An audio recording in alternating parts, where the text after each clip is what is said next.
Welcome back. The Capricorn Private Wealth Baroque Festival 2023 will be taking place this weekend on the 11th and 12th of March.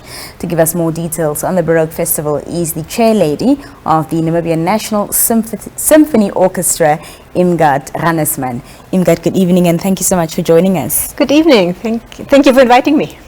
Talk to us about what exactly a Baroque festival is. Okay, Baroque is a time of where some music has been written. It's a long time ago. It was between 1600 and 1750. So it's hundreds of years ago. But this music is so wonderful that it's really timeless, and you can still play it every day and make people very, very happy about it. Yeah. What makes this a Baroque festival, different from other festivals that we're used to in Namibia? The thing is that we have very young soloists who will play music together with a huge orchestra. So we have the youngest of our soloists is only 10 years old. She's playing the cello for 3 years. And so this is something amazing. We have one 12-year-old, 13-year-olds. So it's really, really young kids who are already great in what they're doing. And this is what we want to show. And the orchestra wants to give these kids a platform to stand on stage, to get involved and to really love what they're doing and show it to other kids, to other people, to adults, what you can achieve if you really have a dream.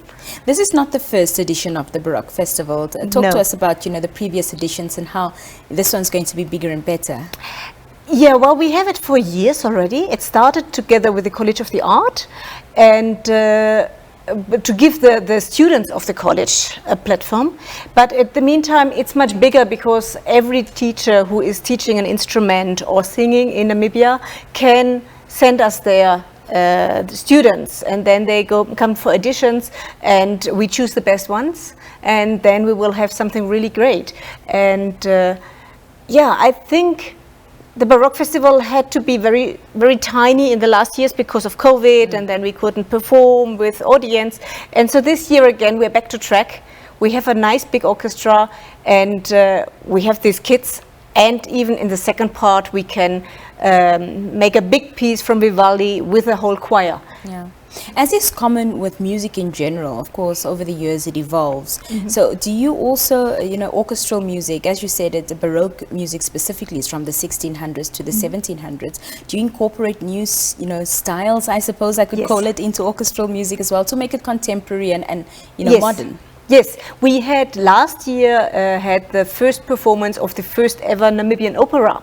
That was opera composed by Eslon Hindundu. He's a Namibian composer. He wrote it extra, and we had the perfect opportunity to put it on stage last year in September. So that's as contemporary as it can be. Right. And we also love to play music of Namibian composers, especially in our pieces. So it's just that this Baroque festival is a little bit defined on Baroque area. So the soloists need to prepare some pieces from the Baroque area.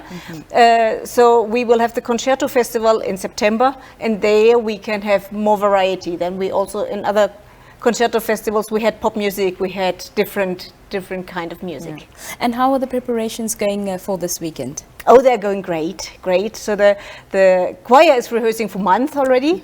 The orchestra is only rehearsing since Saturday because we have our conductor only now this week, because we always have to fly in a conductor. So this time it will be Mr. Xavier Klute from South Africa. And so he arrived on Friday and directly started rehearsing with the orchestra. But I can promise you it sounds already really, really great, and until Saturday it will be very nice. Other than the 10-year-old celloist that you told us about earlier, what were some of the other acts that the audience can look forward to? Oh, we have some young students who play recorder very nicely. Is the recorder like a flute? Yes, but the flute is the one that you play to the side, and the recorder is the one to the front. Play. Yes, where most kids start with a recorder, and often it sounds very horrible for those who are around. But if you come to the concert, you will hear that they can sound really nice. Yeah. Then we will have a very young student from Swakopmund. He will play the violin. He's 14 years. Then we will have I'm a little bit lost now, but there's a singer, and then we will also have one piece with our more professional adults. It will be a concerto for 4 solo violins. So there will be 4 violin players at the front, and then the orchestra accompanying them. That would be really, really sounds beautiful. magical. Yes, it's magic. Yes. Are there any other festivals that you're planning for the rest of this year? Oh yes, we are planning. At the moment, it's in the pipeline. It's not 100% safe yet, but we are planning a project with Gaza together in June. So that will be something really special. Yeah. And then our concerto festival in September, and let's see, perhaps another thing end of the year. So. Yeah, we are quite busy organizing already. Fantastic. Well, Irmgard, thank you for being here this evening, and all the best with the preparations and the actual festival come this weekend. Thank you. Am I allowed to just thank our sponsor? Because without our sponsor, we would really be lost. Unfortunately, we're out of time, Irmgard. Maybe next time. Thank you so much. That was Irmgard Rannersmann speaking to us about the Baroque Festival 2023 taking place this weekend. If you're a fan of orchestral music or would like to know what it's all about, this would be a perfect opportunity to get into that genre of music. That also wraps up today's edition